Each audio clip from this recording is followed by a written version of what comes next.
Hello students, please subscribe the channel, drop a like, share and comment. This is exercise number 25 of the Progressive Monthly Magazine, September 2022 on the speed of 100 words per minute. Start.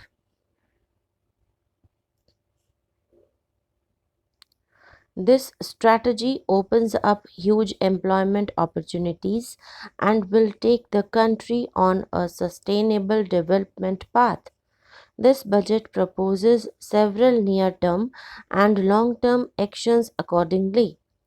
To facilitate domestic manufacturing for the ambitious goal of 280 gigawatt of installed solar capacity by 2030, an additional allocation of rupees 19,500 crore for production linked incentive for manufacture of high efficiency modules with priority to fully integrated manufacturing units from polysilicon to solar PV modules will be made.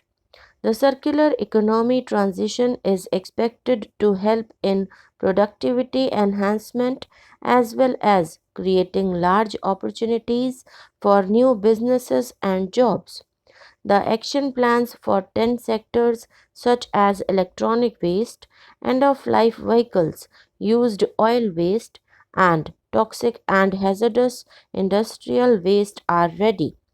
The focus now will be on addressing important cross cutting issues of infrastructure, reverse logistics, technology upgradation, and integration with informal sector. This will be supported by active public policies covering regulations, extended producers' responsibilities, framework, and innovation facilitation.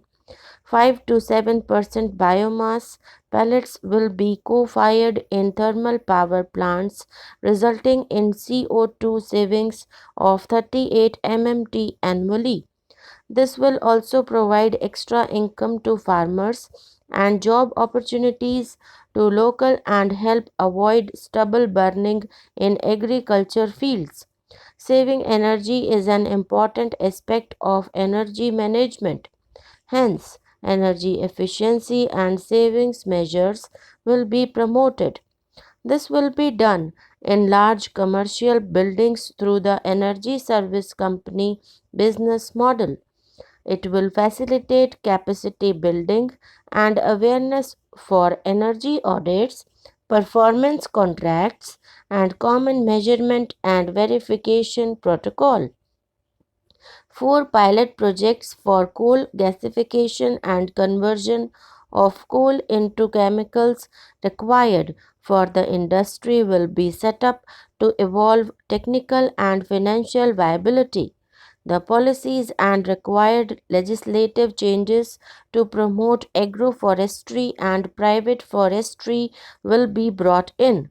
In addition, financial support will be provided to farmers belonging to scheduled castes and scheduled tribes who want to take up agroforestry. Capital investment holds the key to speedy and sustained economic revival and consolidation through its multiplier effect.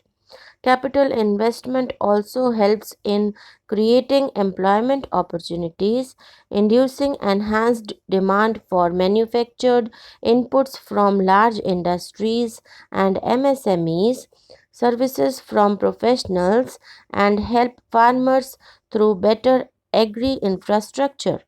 The economy has shown strong resilience to come out of the effects of the pandemic with high growth.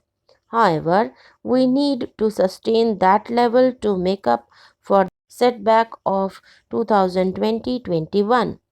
As outlined earlier, the continuous cycle of investment requires public investment to crowd in private investment.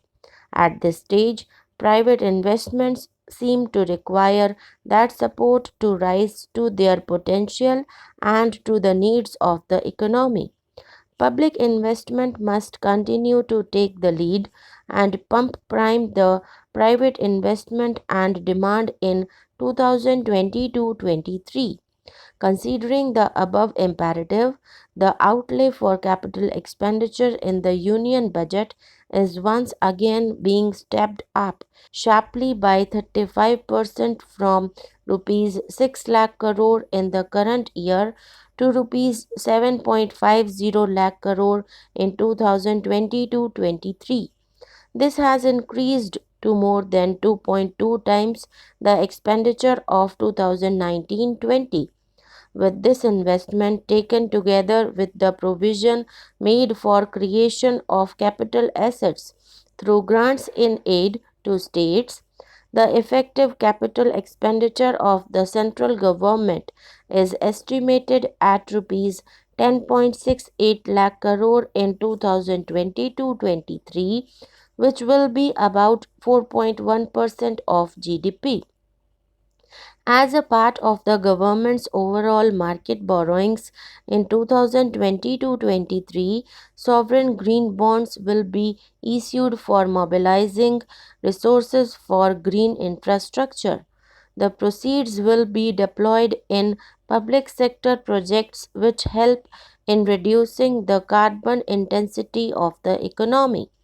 World class foreign universities and institutions will be allowed in the gift city to offer courses in financial management, fintech, science, technology, engineering, and mathematics free from domestic regulations except those by IFSCA to facilitate availability of high end human resources for financial services and technology. Data centers and energy storage systems, including dense charging infrastructure and grid scale battery systems, will be included in the harmonized list of infrastructure. This will facilitate credit availability for digital infrastructure and clean energy storage. Venture capital and private equity invested more than rupees 5.5 lakh crore last year, facilitating one of the largest startup and growth ecosystem. Scaling up this investment requires a holistic examination of regulatory and other frictions.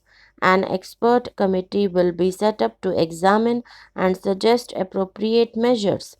Government backed funds NIIF and SIDBI fund of funds have provided scale capital, creating a multiplier effect for encouraging important sunrise sectors such as climate action, deep tech, digital economy, pharma, and agri tech.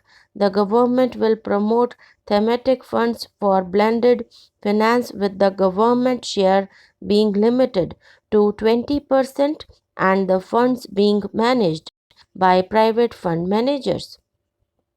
For financing the infrastructure needs, the stepping up of public investment will need to be complemented by private capital at a significant scale. Measures will be taken to enhance financial viability of projects, including PPP for new projects.